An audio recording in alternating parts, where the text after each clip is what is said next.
ఈరోజు ఛత్తీస్గఢ్లోని నారాయణపూర్ జిల్లాలో జరిగినటువంటి ఎన్కౌంటర్లో సుమారుగా 27 మందిని మావోయిస్టులను కూడా ఎన్కౌంటర్ చేశారు కేంద్ర భద్రతా బలగాలు. సో దీంట్లో ముఖ్యంగా చెప్పాలంటే కేంద్ర ప్రధాన కార్యదర్శి హోదా ఉన్నటువంటి వ్యక్తి కూడా మరణించడం జరిగింది. అంటే ఈ ఎన్కౌంటర్లో తను చనిపోవడం జరిగింది. సో ప్రస్తుతం మనతో పాటు ప్రొఫెసర్ హరగోపాల్ గారు ఉన్నారు. సో వారితో మాట్లాడు. ఒక అగ్రనేతను చంపడం కానీ అగ్రనేతను ఎలిమినేట్ చేయడం అంటే ఇవాళ టెక్నాలజీ విపరీతంగా పెరిగింది. మనం ఇజ్రాయిల్ హమాస్ను ఎదుర్కొన్న పద్ధతి కానీ హెజ్బుల్లాను ఎదుర్కొన్న పద్ధతి, ఆ ఇజ్రాయిలీ టెక్నాలజీ కూడా మన దగ్గరకు వచ్చింది. కనుక మనిషి ఎక్కడ కూర్చొని ఎక్కడ మాట్లాడుతుందో తెలుసుకునేటువంటి పరిస్థితి వచ్చింది. బహుశా ఈ ఆదివాసీ ఉద్యమాలకి తర్వాత లేదా ఉద్యమాలకు మద్దతు ఇస్తున్నటువంటి పార్టీలకి ఆ టెక్నాలజీని తట్టుకునేటువంటి శక్తి లేదు. కనుక చరిత్రలో ఒక టెక్నాలజికల్ అడ్వాన్స్మెంటు, ఒక డిటర్మిన్డ్ పార్టీ ఏమడ్డం వచ్చినా సరే రాజ్యాంగం పక్కకు పెట్టి చట్టబద్ధపాలను పెట్టి ఈ దేశంలో ఉండే వనరులని కార్పొరేట్కి అప్పచెప్పాలనేటువంటి ఏదైతే ఒక అంకిత భావంతో పనిచేస్తున్నారు కార్పొరేట్లకి, ఒక అంకిత భావంతో.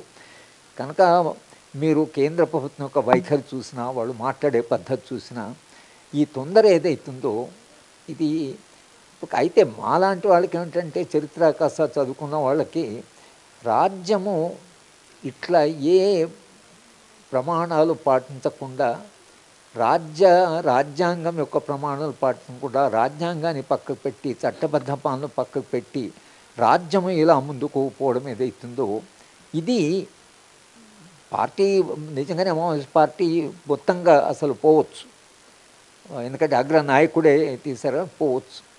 కానీ ఈ అలవాటు ఏదైతుందో అంటే రాజ్యాంగాన్ని గౌరవించకపోవడం అనే అలవాటు ఏదైతుందో అది దేశ ప్రజాస్వామ్యానికి, రాజ్యాంగానికి, రాజ్యాంగ ప్రమాణాలకి, రాజ్యాంగము వాగ్దానం చేసిన సమాజానికి, ఒక సమాజము, ఒక సంపద పంపిణీ సమాజం అనేటువంటి ఒక అభివృద్ధి నమూనా ఏదైతుందో రాజ్యాంగం మనకు వాగ్దానం చేసిన అభివృద్ధి నమూనా అయితే అవన్నీ కూడా ఇవాళ ప్రమాదంలో పడుతున్నాయి.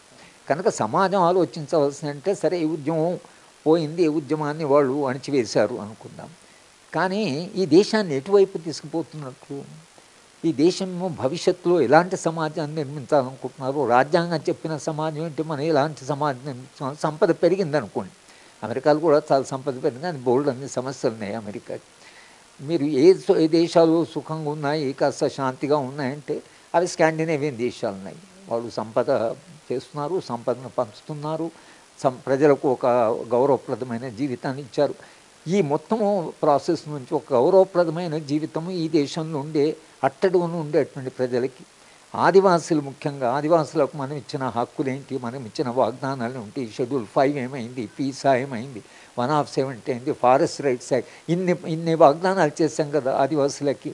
మరి ఆదివాసులకు మనం చేసిన వాగ్దానాలు ఏవైతున్నాయో అవి ఏమైనట్లు, ఆదివాసుల యొక్క భవిష్యత్తు ఏమిటి, రేపు మీరు ఖనిజాలను తవ్వుతున్నప్పుడు వాళ్ళందరూ ఒకవేళ నిర్వాసితులు అవుతే వాళ్ళ భవిష్యత్తు ఏమిటి అనేటువంటి కొత్త సమస్యలు వస్తాయి. ఈ అభివృద్ధి నమూనా నుంచి చాలా కొత్త సమస్యలు వస్తాయి. ఇది పరిస్థితి. కేంద్ర ప్రభుత్వం అక్కడ ఉన్నటువంటి ఛత్తీస్గఢ్లో ఉన్నటువంటి ఆ ఖనిజాలను తవ్వి కార్పొరేట్ సంస్థలకు అప్పగించడానికే ఇంత తొందరగా కూడా ఆ మావోయిస్టు నేతలని, మావోయిస్టు పార్టీని కూడా పూర్తిగా నిర్మూలించాలి అనేటువంటి ఆ కంకణం కట్టుకుంది. అలాగే ఆపరేషన్ కగర్ పేరుతోని వాళ్ళందరినీ కూడా ఎన్కౌంటర్ చేస్తూ ఉంది. మార్చి 31, 2026 వరకల్లా మొత్తం దేశంలో ఈ నక్సలిజం లేకుండా చేస్తామని చెప్పి అటు central home minister Amit Shah గారు కూడా చెప్తా ఉన్నారు. నరేంద్ర మోడీ ప్రభుత్వం దీనికి కంకణం కట్టుకొని ఆపరేషన్స్ అన్ని కూడా చేస్తూ ఉంది అని కూడా చెప్తున్నటువంటి పరిస్థితి అయితే కనిపిస్తూ ఉంది.